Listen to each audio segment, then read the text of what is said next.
நடிகையாக இருந்து அரசியலுக்குள் நுழைந்து தமிழகத்தின் மிகப்பெரிய அரசியல் கட்சியான அனைத்திந்திய அண்ணா திராவிட முன்னேற்றக் கழகத்தின் பொதுச் செயலாளராக உயர்ந்து 6 முறை தமிழக முதலமைச்சராக இருந்த ஜெயலலிதா அவர்களின் பிறந்த நாளில் அவரை பற்றிய சில சுவாரஸ்யமான தகவல்களை பார்ப்போம். கோமலவல்லி என்ற இயற்பெயருடைய ஜெயலலிதா அவர்கள் 1948 பிப்ரவரி 24 மைசூர் நகரில் பிறந்தார். 1961 தனது திரை வாழ்க்கையை குழந்தை நட்சத்திரமாக கன்னட திரைப்படமான ஸ்ரீ ஷைலா மகாத்மியிலிருந்து துவங்கினார். 1965 ஆண்டு இயக்குனர் சிறுதரின் வெண்ணிற ஆடை என்னும் திரைப்படம் மூலம் தமிழில் அறிமுகமானார். அதன் பின் முன்னணி நடிகையாக வலம் வந்தவர் தனது சிறந்த நடிப்பிற்காக பல்வேறு விருதுகளை பெற்றுள்ளார். 1972 கலைமாமணி விருதையும் பெற்றார்.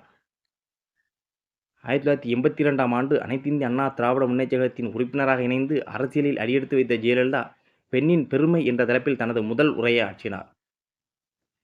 1983 ஆண்டு அனைத்திந்திய அண்ணா திராவிட முன்னேற்றக் கழகத்தின் பிரச்சார செயலாளராக எம்ஜிஆரால் தேர்வு செய்யப்பட்டார். 1984 ஆண்டு மக்களவைக்கு தேர்வு செய்யப்பட்ட ஜெயலலிதா தன் ஆங்கில புலமையால் பல தலைவர்களை கவர்ந்தார். தனது கன்னி பேச்சில் அப்போதைய பிரதமர் இந்திரா காந்தியால் பெரிதும் பாராட்டப்பட்டார்.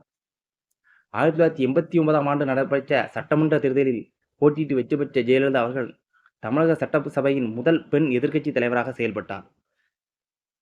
1991 ஆண்டு நடைபெற்ற சட்டமன்ற தேர்தலில் போட்டியிட்டு வெற்றி பெற்று தமிழகத்தின் முதல் அமைச்சராக தேர்வு செய்யப்பட்டார். அதன் பிறகு 1996 ஆண்டு நடைபெற்ற சட்டசபை தேர்தலில் போட்டியிட்டு தோல்வியடைந்த ஜெயலலிதா அவர்கள் 2001, 2011, 2016 ஆகிய ஆண்டுகளில் நடைபெற்ற சட்டமன்ற தேர்தலில் வெற்றி பெற்று முதல்வராக பணியாற்றினார். ஜெயலலிதா அவர்கள் ஆட்சி காலத்தில் செயல்படுத்தப்பட்ட மக்கள் நலத்திட்டங்கள் பற்றி பார்ப்போம். அம்மா உணவகம், அம்மா குடிநீர், முதியோர் இலவச பஸ் பயண திட்டம், தொட்டில் குழந்தைகள் திட்டம், லாட்டரி விற்பனை முழுமையாக தடை செய்தது, மழைநீர் சேகரிப்பு திட்டம், இலவச மடிக்கணினி திட்டம், திருமண உதவி திட்டம் போன்ற எண்ணற்ற திட்டங்களை செயல்படுத்தியவர் புரட்சித் தலைவி ஜெயலலிதா அவர்கள். அனைத்திந்திய அண்ணா திராவிட முன்னேற்றக் கழகத்தின் தொண்டர்களால் புரட்சித் தலைவி அம்மா தங்க தாரகை என்றும் அழைக்கப்பட்டார்.